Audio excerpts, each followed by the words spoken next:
اردو دلوں کو جوڑنے والی زبان ہے. کیا ہندو، کیا مسلمان، کیا سکھ اور کیا عیسائی، سبھی اس زبان کے شیدائی ہیں. اس حقیقت کا ایک عکس شہر گلستان بنگلورو میں دیکھنے کو ملا. دنیا کو بچائے گی کہ خود وار کرے گی، اب عقل ادا کون سا کردار کرے گی. نفرت کی یہ دیوار یہاں کس نے اٹھا دی، نفرت کی یہ دیوار یہاں کس نے اٹھا دی، برباد میرے گھر کو یہ دیوار کرے گی. ہوں دنیا کی خوشامد نہ کروں گا، دنیا ہی خوشامد میری 100 بار کرے گی. بنگلورو کے گیاری بہار میں سجی یہ تقریب بھلے ہی چھوٹی اور مختصر تھی، لیکن اس تقریب کا مقصد اور پیغام کافی وسیع، بلند اور بالا تھا. جی ہاں، ایک غیر اردو داں پنکج کوٹھاری نے اس محفل کو سجایا تھا.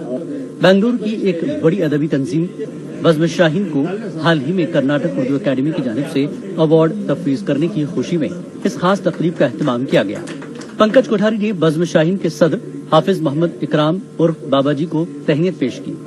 پنکج کوٹھاری نے کہا کہ وہ اردو زبان کی خوبیوں سے ہمیشہ متاثر رہے ہیں. دعائیں کس کو نہیں چاہیے؟ دعائیں کے بغیر کوئی آگے بڑھ سکتا ہے کیا؟ ہاں، ہم کہاں جائیں گے؟ مولانا صاحب کو چھوڑ کے ہم کہاں جائیں گے؟ ہم کو بہت آنند ہوا. ضرور سے انشاءاللہ. گنگا جمنی تہذیب جو آپ دیکھتے ہیں وہ ہمارے پاس ملتی ہے. یہ دیکھیے لوگ، آپ نے سنا ہے کہ پنکج جی نے کیا کہا، مکیش سرکار نے کیا کہا، منوج جی نے کیا کہا، وہ آپ نے سنا ہے. تو یہی چیز ہمیں ہندوستان میں لانی ہے، اسی چیز کو آگے بڑھانا ہے، اور یہی چیز جو ہے آگے بڑھے گی اور ہندوستان آگے بڑھے گا. جو نماز ان کے سبب سے ہمیں ملی. اس خاص تقریب میں شعراء کرام نے حمد، نعت، غزلیں پیش کرتے ہوئے خوبصورت سما باندھا. مکیش سرکار سمیت برادران وطن کے شعراء بھی اس تقریب میں موجود رہے.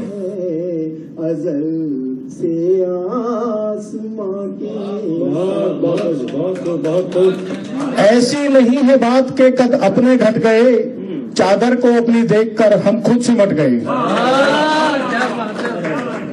سندل کا میں درخت جب تھا تو غم کے جتنے بھی. اردو زبان و ادب کی یہی وہ روایت ہے جو مذہبی رواداری اور قوارنہ ہم آہنگی، قومی یکجہتی کو ہر دور میں پروان چڑھاتی ہوئی آ رہی ہے. ہاتھ کٹ گئے.